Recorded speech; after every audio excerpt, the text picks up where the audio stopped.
Hoy día el Estado colombiano satisface nuestras necesidades. ¿Será que en teoría es un Estado garantista, pero en la práctica no? ¿Qué hay del Estado social de derecho?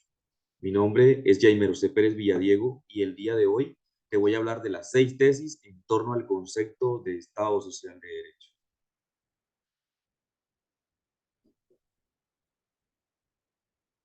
En la primera tesis, que es la relacionada con la tesis del tránsito, podemos establecer que esta impone una obligación de énfasis.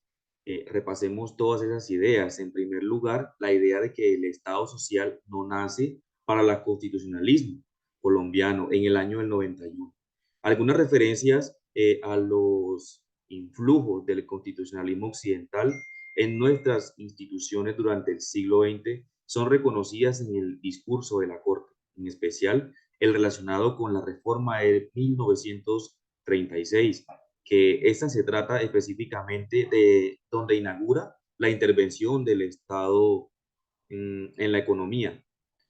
Además desafía el concepto clásico de propiedad al vincularla a una función social e incluso de derechos sociales como el trabajo, la huelga, la libertad y lo que tiene que ver con lo sindical.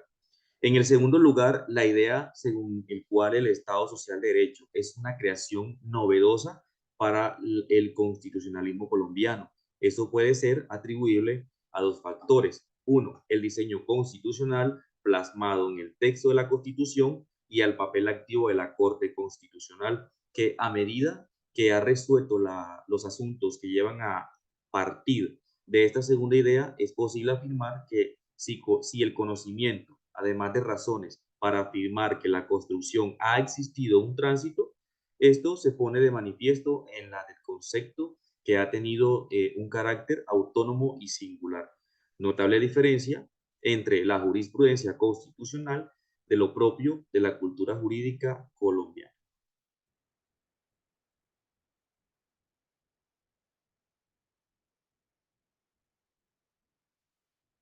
Por otra parte, tenemos la segunda tesis, que es la relacionada con la tesis de la reinterpretación de algunos conceptos. Sin más preámbulo, en ese se trata de que el compromiso es la igualdad real de los habitantes, que ha sido considerado una consecuencia, una expresión o incluso una condición definitoria del llamado Estado Social de Derecho. En el caso colombiano, una transformación semejante se advierte, entre otras, en la adopción de medidas de discriminación positiva, en la creación de novedosos regímenes excepcionales, en las disposiciones de protección a los débiles y sobre todo a la conexión conceptual entre la igualdad real de los derechos económicos y sociales. Otro elemento que cambia sustancialmente esta forma es cómo se reinterpreta la relación libertad-principio de legalidad, que son competencias del Estado. Recordemos que el Estado social de derecho supone la necesidad de reconsiderar la forma como se entiende alguna de las normas con competencia de los órganos del Estado. Así, por ejemplo, en la medida en que el Estado se compromete a alcanzar la igualdad real y efectiva de sus habitantes, es decir, a promover el bienestar social, el bienestar general y velar por la efectividad de los derechos y deberes constitucionales. Cambia su rol frente a la sociedad y sus miembros y esta a la obligación de desplegar conductas activas con el fin de lograr propósitos comunes.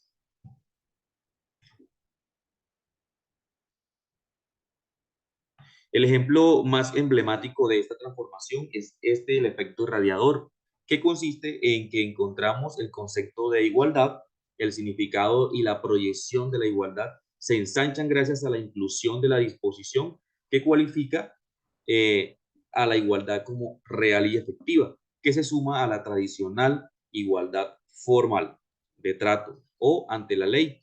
El Estado está obligado a reconocer las diferencias, a identificar las precariedades y a ver dónde antes no veía.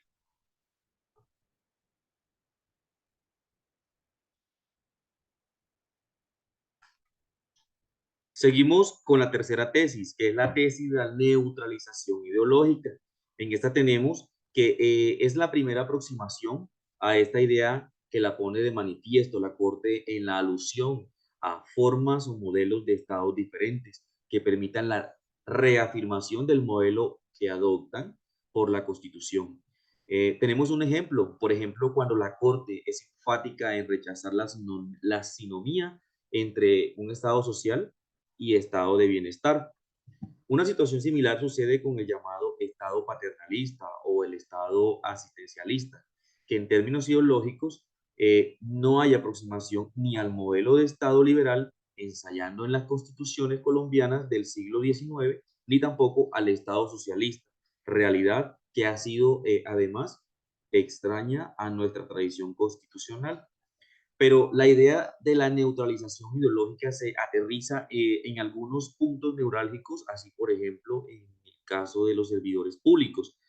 Se tiene que el asunto de la presentación universal y cualificada es un tema primordial, tanto con el propósito, con el propio constituyente lo definió como un elemento de la esencia del modelo de Estado social, la libertad, la concurrencia en su presentación. De paralelo a esto, el Estado se reserva la facultad de intervenir con él, tanto en el sector público como en el sector privado, concurren en la satisfacción de intereses generales y el Estado, de todas formas, conserva las obligaciones de árbitro de competencia.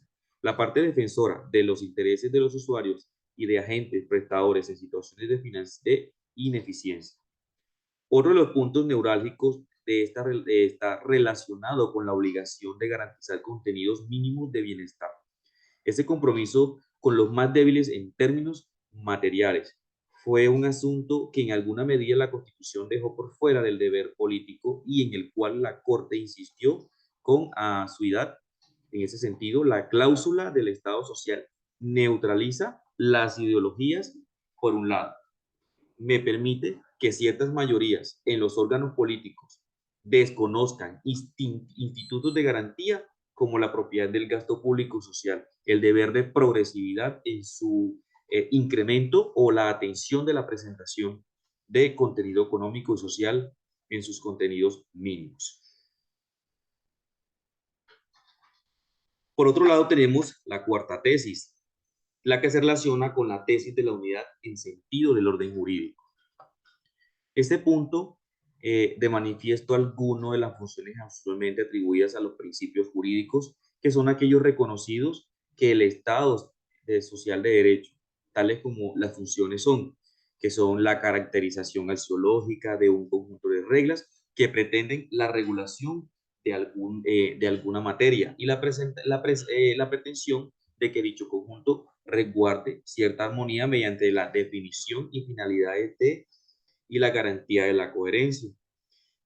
Esta tesis es la tesis de la unidad de sentido conjunto como una función que pretende cumplir cláusulas del Estado social y que supone o pone de presente en dos eventos, a saber, tenemos el primero de ello, que es el caso de las consideraciones tipo red, que consisten o concurren en varias disposiciones constitucionales en la construcción de uno o varios argumentos jurídicos cuando un evento así presenta la invocación a la cláusula del Estado social. Por lo general, viene acompañada de otras disposiciones constitucionales. En efecto, un argumento no se construye automización o de polivancia. De los elementos semánticos de las distintas disposiciones, la cláusula del Estado social juega un rol de coherencia del conjunto. La cláusula permite dotar de sentidos a la argumentación mediante la diferencia en sus contenidos y sus finalidades. Y en el segundo, de los eventos enunciados, cuando es necesaria la resolución de problemas jurídicos que implican disposiciones constitucionales, contradicciones o términos abstractos. En estos casos, la cláusula del Estado social no solo lo veíamos en las tesis anteriores, sino que al resignificar los conceptos bajo su horizonte semántico y pragmático, les otorga una nueva connotación a las disposiciones o instituciones en conflicto. Pasamos a la quinta tesis, que es la supremacía de la Constitución. Como bien sabemos, esto se trata simplemente de antecedentes de ambas instituciones en la tradición jurídica colombiana. Es decir, a pesar de la larga construcción cultural de la supremacía constitucional durante el siglo XX y de los intentos por atenuar el modelo de Estado liberal con las diversas reformas constitucionales adoptadas en el curso de la vista republicana, y a pesar de entender ambos fenómenos como procesos distintos, tanto en su inspiración como en sus manifestaciones concretas en el cambio de la cultura jurídica colombiana. Eso solo simplemente nos conlleva a que la Constitución del 91, donde ambos encuentran su madurez definitiva y su máximo punto de esplendor, haciendo conciencia que sucede en el texto de la Constitución del 91, que nos permite hablar de la supremacía y de la Constitución como un elemento determinante del Estado social de derecho.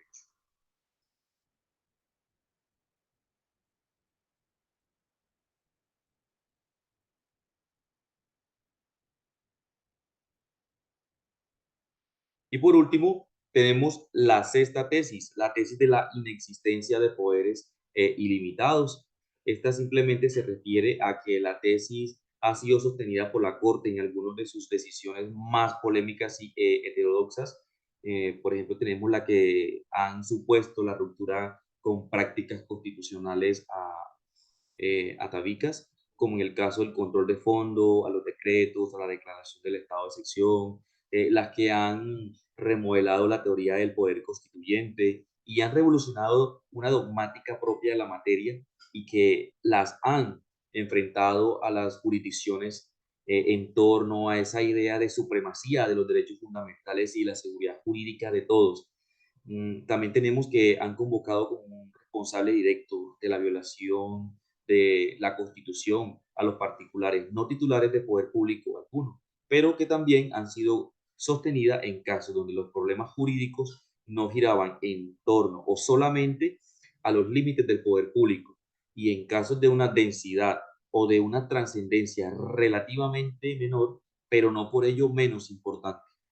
Por otra parte, esta tesis es el reflejo de un principio fundamental para la comprensión de un Estado constitucional, de la interdicción de la arbitrariedad o el principio de carácter que caracteriza al Estado social de derecho y al ejercicio del poder configurado. Sin embargo, la idea del control de poder suponer, además del conocimiento formal de ciertos límites a su ejercicio, es simplemente el funcionamiento de un sistema de garantías adecuado y suficiente para todos.